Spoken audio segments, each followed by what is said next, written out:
Elle s'est couchée princesse et s'est réveillée reine. Un moment qu'Élisabeth II a vécu alors qu'elle séjournait à Tritops au Kenya avec son mari.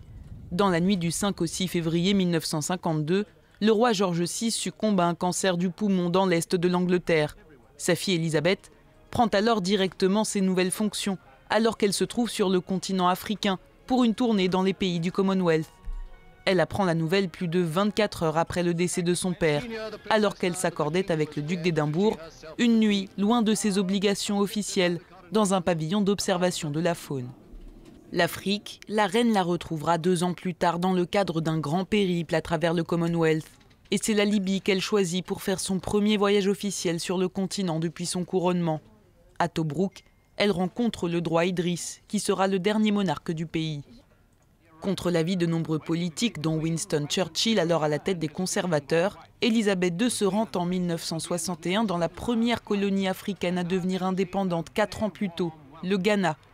D'Élisabeth II à Accra, on retiendra cette danse qu'elle a accordée au président panafricain Kwame Nkrumah, un geste perçu comme une marque de considération par le président ghanéen. À l'époque, l'objectif pour la reine est de conserver au maximum les liens avec cette ancienne colonie et limiter l'influence soviétique dans ce pays. 18 ans plus tard, là encore, une visite qui fait les gros titres, déconseillée par l'entourage de la monarque et notamment la première ministre Margaret Thatcher.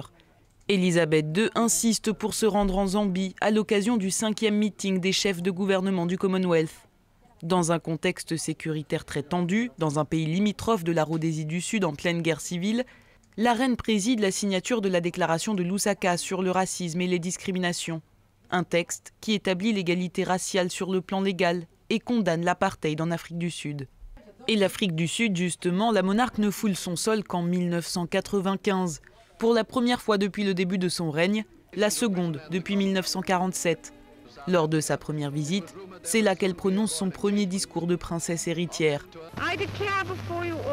Je déclare devant vous tous que toute ma vie, qu'elle soit longue ou courte, sera consacrée à votre service et au service de notre grande famille impériale à laquelle nous appartenons tous.